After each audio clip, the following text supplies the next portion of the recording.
नमस्कार साथियों, कैसे हैं आप सभी। आई थिंक आप सभी अच्छे होंगे। फाइनली अपने केवीएस पीआरटी इंटरव्यू की रिजल्ट की तैयारी में लगे हुए होंगे, क्योंकि आप सभी को पता है 3 नवंबर से 8 नवंबर के बीच जितने भी ऐसे कैंडिडेट हैं जो क्वालिफाई कर चुके हैं रिटन एग्जाम को, उन सभी का इंटरव्यू होना है। ठीक, क्या क्या आपको इंटरव्यू में डॉक्यूमेंट्स लेके जाने हैं, बायोडाटा का फॉर्म कहाँ से मिलेगा, इंटरव्यू लेटर कब डाउनलोड होगा, साथ में कौन कौन से ऐसे इसेंशियल्स डॉक्यूमेंट है जो हमें ले जाने जरूरी है। कहीं आप जाए और कुछ डॉक्यूमेंट्स भूल न जाए तो उसके लिए आप बाहर भी हो सकते हैं। तो इसीलिए आप सभी अपने सारे डॉक्यूमेंट्स को अच्छे से रखेगा और मैं सजेस्ट करता हूं कि आप 3 फाइल लीजिएगा। एक बड़ी फाइल जो मोटी होती है, जो मेन फाइल रहेगी, साथ में जिसमें आप ओरिजिनल डॉक्यूमेंट्स रखेंगे वो होगी। दूसरी फाइल आप बटन वाली ले सकते हैं जिसमें आप एक फोटोकॉपी का सेट रखेंगे, दूसरी में भी फोटोकॉपी का सेट रखेंगे। तो टोटल आप 3 फाइल लीजिएगा। ठीक, और जो फोटोकॉपी होगी एक सेट, वो पूरा अपने आप अटेस्टेड करना है। किसी गवर्नमेंट या स्कूल में या अस्पताल में अटेस्टेड करवाने की जरूरत नहीं, आप सेल्फ अटेस्टेड ही चल जाएगा। साथ में और कौन कौन से डॉक्यूमेंट्स होंगे इस पर भी बात करते हैं। सबसे पहले किन किन डॉक्यूमेंट्स की रिक्वायरमेंट होगी ये देख लेते हैं। सभी डॉक्यूमेंट्स आपको ओरिजिनल लेके जाने हैं। ठीक, ओरिजिनल। सबसे पहले आधार कार्ड की बात करते हैं। आधार कार्ड आपका ओरिजिनल ही लेकर के जाना होगा।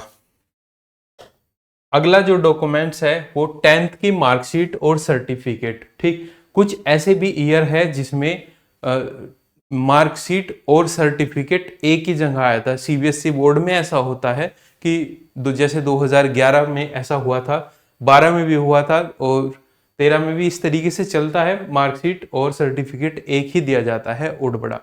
ठीक, तो ये ले लेना है आपको। अगर आपके ईयर में सर्टिफिकेट दिया गया होगा तो सर्टिफिकेट भी लेंगे, यानी सनद। हिंदी वाले बच्चे समझ रहे होंगे, सनद। इसी तरीके से 12वीं की मार्कशीट और सर्टिफिकेट दोनों आपको लेकर के जाने हैं। साथ में इंटरव्यू लेटर, यानी आपका इंटरव्यू का एडमिट कार्ड, जो अभी वेबसाइट पर नहीं आया है, जल्दी ही आ जाएगा 1-2 दिन बाद, वो भी आपको लेकर के जाना है। Passport size photo. ठीक, लगभग 10 फोटो पासपोर्ट साइज आप कलर लैब से बनवा लेना, वो लेकर के जाने हैं आपको। ग्रेजुएशन की मार्कशीट एंड डिग्री।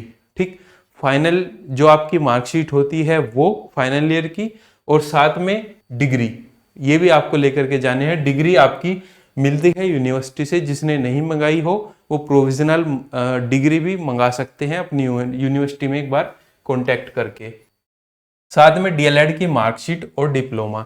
ठीक, डीएलएड की आपकी चारों मार्कशीट और डिप्लोमा, ये दोनों चीज भी आपको साथ में लेकर के जानी है। सीटेट मार्कशीट भी आपको लेकर के जानी है, और ये आपकी अगर आपके पास नहीं है तो डिजी लॉकर से निकलवा ले और उसको लेकर के जाए। साथ में जो भी ऐसे कैंडिडेट है जिन्होंने पोस्ट ग्रेजुएट कर रखा है, मार्कशीट और सर्टिफिकेट पोस्ट ग्रेजुएट की भी लेकर के जाएंगे। साथ में अगर कहीं आपने किसी गवर्नमेंट स्कूल या कुछ ऐसी जगह काम किया है तो उसका एक्सपीरियंस भी लगेगा। प्राइवेट स्कूल वगैरह ट्यूशन का ये नहीं लगेगा, सिर्फ ओनली गवर्नमेंट्स का एक्सपीरियंस सर्टिफिकेट ही लगेगा। साथ में कास्ट सर्टिफिकेट भी आपको लेके जाना है। अगर जो यूआर कैटेगरी के कैंडिडेट है, यानी जनरल कैटेगरी के है, उनको कुछ नहीं लेकर के जाना। अगर OBC, SC, ST, EWS category के है तो वो अपना कास्ट का सर्टिफिकेट लेकर के जाएंगे। काफी सारे स्टूडेंट्स का ऐसा भी कमेंट्स आया है कि हमारा तो ईडब्ल्यूएस केंद्र का नहीं बना, स्टेट का बना है। तो उसका भी मैं डाउट क्लियर आगे इस वीडियो में कर दूंगा, लास्ट तक देखते रहिए। ठीक, अगर आप स्पोर्ट्स या अदर सर्टिफिकेट्स आप पर है वो भी आपको लेके जाने हैं। फिजिकल हैंडीकैप के जो कैंडिडेट है वो अपना फिजिकल का सर्टिफिकेट तो लेकर ही जाएंगे। ठीक, ओवरऑल ये सभी तो ओरिजिनल डॉक्यूमेंट्स हो गए। साथ में 2 फोटो स्टेट, यानी 2-2 इन सभी के सेट बनाने हैं। अगर जैसे ऐसे भी कैंडिडेट है, जैसे किसी के पिता का नाम है राम कुमार, ठीक, और किसी किसी मार्कशीट में उनके पिता के नाम में यहाँ पर स्पेस नहीं है, यानी राम कुमार ऐसा जॉइंट लिखा हुआ है, तो उनको सर्टिफिकेट बनवाना पड़ेगा। वैसे फादर के नाम में सर्टिफिकेट चल जाएगा, अपने खुद के नाम में अगर मिस्टेक है तो भी आप सर्टिफिकेट एफिडेविट बनवा लेना, वो भी आपको जरूरी है। हाल तो ऐसा होना नहीं चाहिए, क्योंकि आप शुरू से 10th में रजिस्ट्रेशन होता है, उसके बाद 12th, तो सभी चीज़ें सेम ही नाम चलता है। तो अगर नहीं है तो आप एफिडेविट बनवा लीजिएगा। 3 फाइल आपको लेकर के जानी है। अब बात करते हैं कैसा लेटर आएगा वेबसाइट पर। इस तरीके का वेबसाइट पर लेटर आएगा, ये नहीं है, ये मैं असिस्टेंट कमिश्नर का दिखा रहा हूं। इस तरीके का लेटर आपका आएगा, डेट पड़ी होगी, पोस्ट लिखी होगी, किस तारीख से किस तारीख तक आपके इंटरव्यू चलेंगे वो लिखा होगा, और क्या क्या डॉक्यूमेंट्स चाहिएंगे वो भी आपके इस लेटर में लिखे होंगे। अब ये पुराने डाटा के हिसाब से मैं बताए हैं आपको क्या क्या डॉक्यूमेंट्स चाहिएंगे, और जो रियली डॉक्यूमेंट्स होंगे वो आपके इंटरव्यू के एडमिट कार्ड पर ही मेंशन होंगे। इस तरीके का सर्टिफिकेट भी बच्चे कुछ कह रहे हैं कि इसमें भी फिल करना होगा क्या, ये ऐसा नहीं चलेगा। ये सिर्फ फॉर्मेट बताया गया है कि आपने जो अपना ओबीसी का या जाति प्रमाण पत्र जो आपने बनवाया होगा उसमें ये सारी चीज फिल होनी चाहिए भाई, नाम, पिता का नाम, स्टेट वगैरह ये सब फिल होनी चाहिए। ठीक, इस तरीके का एक फॉर्मेट है, ये नहीं लेकर के जाना। राइट, अगर SC ST से है तो इस तरीके का उनका फॉर्मेट होगा, ये उनको लेकर के जाना है। अब बायोडाटा के फॉर्म की बात करते हैं। बायोडाटा का जो फॉर्म होगा वो इस तरीके का होगा, मैं आपके सामने खोल दिया है, ये रहा। यहाँ पर इसको डाउनलोड कर लेना है। कहाँ से डाउनलोड करेंगे वो भी मैं अभी आपको बता दूंगा लास्ट तक। जैसे यहाँ पर पोस्ट लिखेंगे, अपना roll number, category EWS OBC SC ST, जैसे नाम, अपना फुल एड्रेस, ठीक, जो भी आपने फॉर्म भरते टाइम एड्रेस दिया था वही एड्रेस यहाँ पर डालिएगा। Date of birth, father name, mobile number, email ID, और साथ में यहाँ से सीरियल वाइज अपनी डिग्रियां भरनी स्टार्ट कर देना। जैसे 10th किया है आपने, किस ईयर में पास किया है, कितने मार्क्स, कौन कौन से सब्जेक्ट, कितने मंथ्स का आपका ये क्लास थी। जैसे 10th आपकी 1 साल की, 12th 1 साल की, ग्रेजुएशन 3 साल की होती है, तो 12 दूनी 24 भारतीय 36 मंथ की। इस तरीके से आपको भरनी होगी 10th 12th graduation, post graduation और डिग्री या डिप्लोमा यानी DLED किस यूनिवर्सिटी से करी वो भी आपको यहाँ पर फिल करना होगा। अगर आपके पास कोई एक्सपीरियंस है, यानी आप अगर किसी दूसरे डिपार्टमेंट में जॉब करते हैं तो जॉब का नाम, और क्या आप कितने टाइम से आप वहाँ पर कर रहे हैं जॉब, और क्या पे स्केल आपको मिलता है, ये भी आपको फिल करना पड़ेगा। ये अंडरटेकिंग फॉर्म भी आपको लेकर के जाना होगा, ये भी सभी को भरना कंपलसरी है।